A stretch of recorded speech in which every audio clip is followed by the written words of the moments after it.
Let's start out by covering a very simple explanation of what options are, and whether you realize it or not, you've probably encountered them in your day-to-day life already. One of the most common places is real estate transactions. So let's say you're looking to buy a new house, but in order to do that, you have to sell your current house. So you find your dream home that's a little bit bigger for your growing family, and you make an offer with what's called home sale contingency.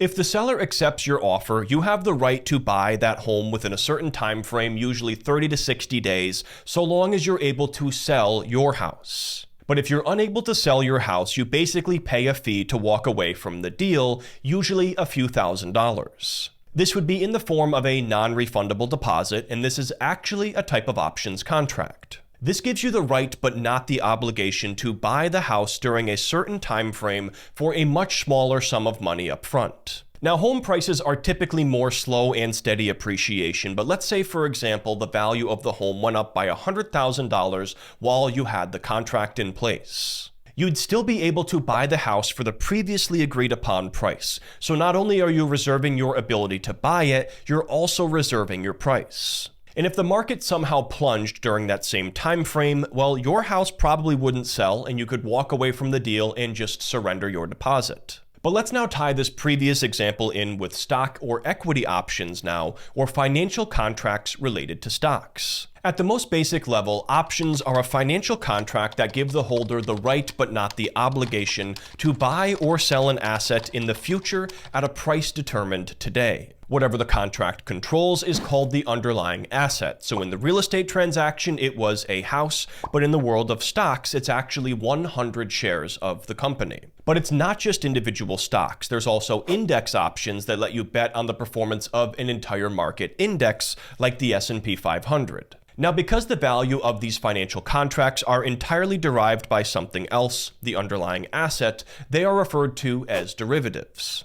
Now, in the previous example, there was a non-refundable deposit put down for the ability to buy that house if their current house sold. Well, this is just like the option premium, or the amount of money that you pay for the right to buy or sell, and you don't get this money back. You can sell the option contract to someone else though, and depending on multiple factors, the value of the option premium could be higher or lower than what you've paid. But how much you're able to buy or sell for will be determined by the strike price, which is just like the offer price in that previous real estate transaction example. Regardless of what happens in the market, you have the right to either buy or sell at a predetermined price, depending on the type of options contract that you have. Now, as I'm sure you can imagine, the prices of stocks move around a lot more than the price of real estate. So the ability to control your buy or sell price for this particular asset can be extremely valuable. And in the previous example, you had a 30 to 60 day window where your current house had to be sold, and you could then exercise your right to buy the new house.